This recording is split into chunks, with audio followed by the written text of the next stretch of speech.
Quando a gente pensa no livro do Êxodo, o que vem à mente? Geralmente uma grande história de fuga, de aventura, certo? Mas e se for muito mais do que isso?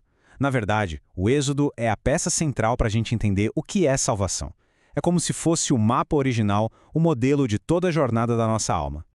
A gente pode olhar e pensar, é só o registro de uma fuga que aconteceu milênios atrás. Ou a gente pode perceber que ali, naquelas páginas, está o código para decifrar o próprio conceito de redenção. E a resposta, olha, é bem mais profunda e relevante do que parece. E para a gente decifrar esse código, a tradição da igreja nos dá uma ferramenta fantástica. São os 4 sentidos da Escritura. Funciona assim. Primeiro, tem o sentido literal, que é sobre o que de fato aconteceu. Depois, o alegórico, que mostra como tudo aquilo já apontava para Cristo. Aí vem o sentido moral, que tira lições práticas para a nossa vida. E, por fim, o anagógico, que aponta para o nosso destino final, para a vida eterna. Então, com essa chave em mãos, a história começa a se abrir de verdade. Vamos para o primeiro ato, a grande libertação. Olha só o cenário que a gente encontra no começo. É pura tensão. De um lado, a realidade brutal de Israel. São 400 anos de silêncio de Deus, de escravidão, de opressão no Egito. Mas do outro lado, a gente tem a promessa antiga que Deus fez aos patriarcas. Uma promessa de liberdade, de uma terra, de uma aliança para sempre. E de repente esse silêncio de séculos é quebrado. Deus entra em cena, e essa passagem aqui resume tudo. Eu vi a aflição do meu povo, ouvi o seu clamor e desci para libertá-lo. A ação de Deus não é arbitrária, sabe? É uma resposta direta, apaixonada ao sofrimento do seu povo. E aqui tem um momento uau, fascinante. Deus revela o seu nome a Moisés, YHW, que a gente traduz como Eu sou aquele que sou.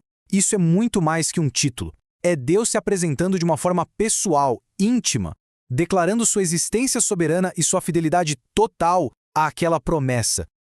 Ok, então a libertação aconteceu. Mas ser livre de alguma coisa é só o começo da história, né? A verdadeira pergunta é, livre para quê? E é isso que nos leva direto para o ato 2, a Aliança do Sinai.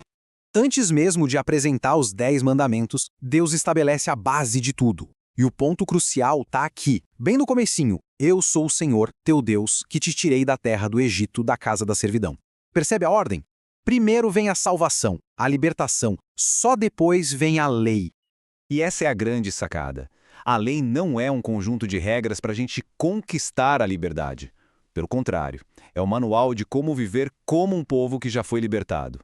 Não é a condição para o resgate, mas a resposta cheia de gratidão a esse resgate. Essa nova identidade é selada em um ritual solene e bem visceral. A lei é lida em voz alta, um altar é construído, sacrifícios são oferecidos e o sangue da aliança é aspergido sobre o povo. É um pacto que une Deus e o povo como uma família. E tudo culmina numa refeição, juntos na presença do divino. Mas a jornada da libertação, até a identidade, ainda não está completa. Falta o objetivo final, que é revelado agora, no ato 3, a morada de Deus. E essa aqui é talvez a maior virada de chave da história toda. O objetivo final não era apenas tirar Israel do Egito. O grande plano era levar a presença de Deus para o coração de Israel. A meta suprema sempre foi a comunhão. E como essa comunhão se torna algo real, palpável? Através do tabernáculo, o Mishkan, um santuário móvel projetado nos céus para que a presença gloriosa de Deus pudesse literalmente habitar aqui na terra. Era o ponto de encontro entre o céu e a terra. Claro que a jornada não foi uma linha reta. Teve uma crise devastadora, a idolatria do bezerro de ouro. Uma traição que quebrou a aliança que mal tinha sido feita e que revelou toda a fragilidade humana. Foi somente a intercessão apaixonada de Moisés que salvou o povo da aniquilação. Depois da reconciliação, a gente chega no grande clímax do livro inteiro. A glória Shekinah de Deus, a manifestação visível da sua presença, desce como uma nuvem e enche o tabernáculo por completo. O objetivo foi alcançado. Deus agora habita no meio do seu povo. Libertação, aliança, presença. A gente viu esse padrão se desenrolar, agora vamos conectar todos os pontos e ver como essa narrativa grandiosa encontra o seu cumprimento perfeito e definitivo em Cristo. Vamos começar pela Páscoa. O sangue de um cordeiro sem mancha salvou os israelitas da morte física. Na nova Páscoa, Cristo, o Cordeiro de Deus, derrama seu próprio sangue para nos salvar da morte espiritual, da morte eterna. E o maná no deserto era um pão milagroso, sim, mas que sustentava o corpo temporariamente. Jesus se apresenta como o verdadeiro pão da vida, o alimento espiritual que nos concede a própria vida eterna. A libertação através das águas é outro paralelo poderoso. Israel atravessou o Mar Vermelho, passando da escravidão para a liberdade.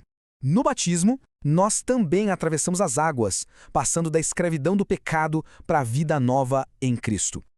E, finalmente, o mediador. Moisés foi um intercessor heróico, mas ainda assim, um homem falho.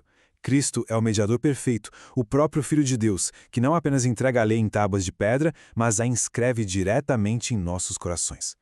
Fica claro, então, que o Êxodo não é só uma história, é um padrão eterno de salvação. E isso nos deixa com uma reflexão final.